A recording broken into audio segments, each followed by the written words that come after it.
Imagine dying today, not in battle, not as a hero, just dying, quietly, alone. Your body is found, eventually. And when they bury you, if they bury you, nobody thinks to check your hands. Nobody trims your nails. And somewhere beyond the edge of the living world, in darkness so complete that even the gods refuse to look directly at it, something grows. Not a monster, not a weapon, a ship, and your fingernails just became part of its hull. The Norse didn't call this a curse. They didn't call it punishment. They called it construction, because this ship has been under construction since the very first human being ever drew breath.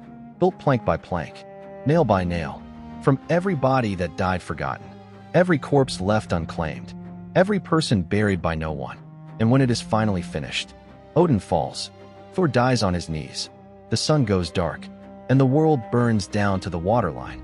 This is Naglfar, and the most terrifying thing about it is not what it does. It's who built it. What you're about to hear has been sitting inside Norse mythology for over 1,000 years, waiting for someone to read it the right way. This is not the version they teach you. By the end of this video, you will know the single passage buried in an ancient Icelandic text that changes everything about what Naglfar really means. A passage so specific, so deliberate, that once you hear it you will not be able to look at the mythology the same way again. You will understand why the gods, Odin, Thor, Freyja, were not afraid of giants or serpents or fire. They were afraid of us.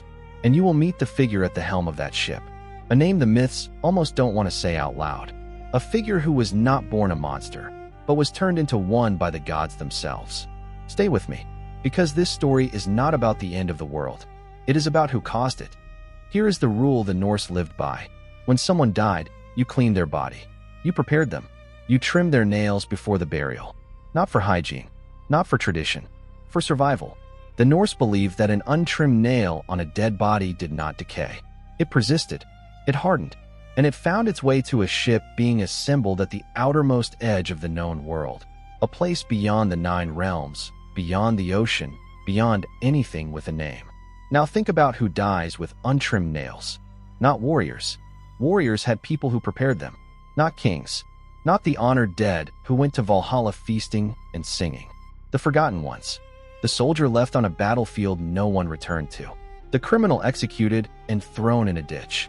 The elder who died alone in a cold house and wasn't found for days. The poor.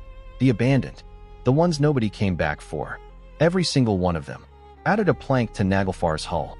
The ancient Norse poem Völuspá, the prophecy of the seeress, says Naglfar will not move until it is complete. Not before, not one day early. The moment the last nail is laid, the end begins. So the ship just grows, silently, across generations, across centuries, patient in a way that monsters can never be patient, because monsters can be killed, but time cannot. When Naglfar finally moves, the ocean itself rebels. Jormungandr, the world serpent, so enormous it wraps around the entire earth and bites its own tail, rises from the deep. And the waves its body creates as its surfaces are tall enough to carry Naglfar across open sea.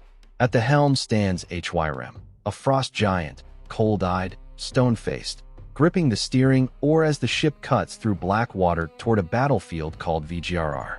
A plane so vast the old texts say it could swallow every army that has ever existed and still look empty.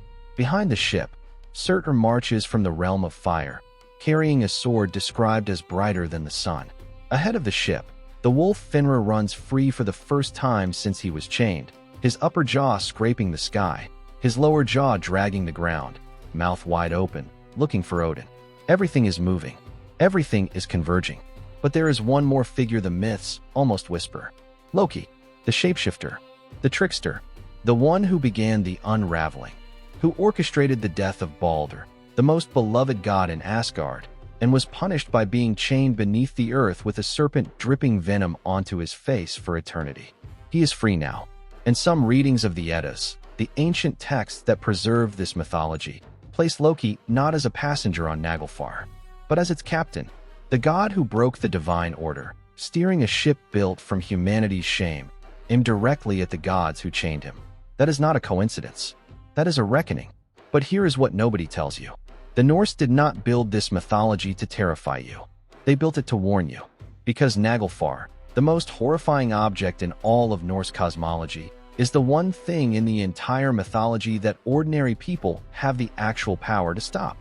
The Prose Edda, an Icelandic text written in the 1200s that preserved most of what we know about Norse mythology, contains a passage almost no one quotes directly.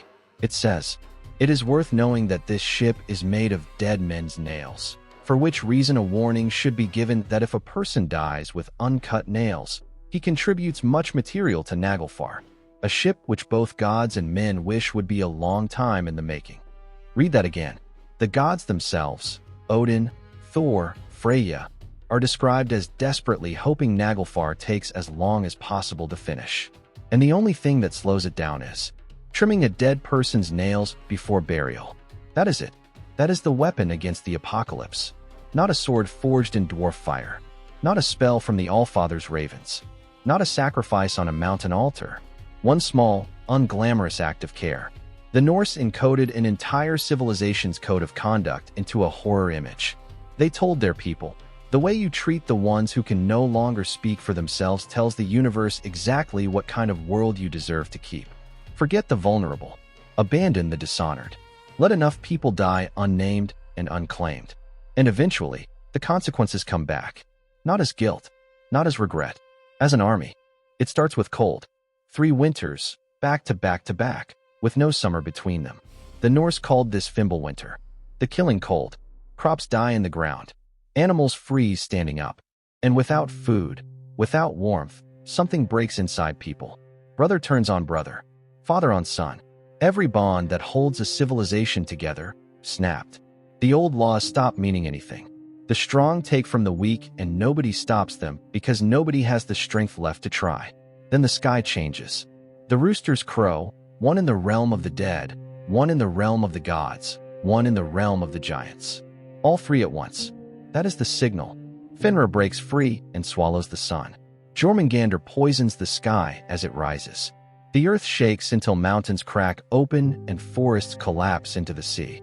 And Naglfar, finally complete, finally loose, cuts across the flooded world with its full crew, sails dark against a darker sky.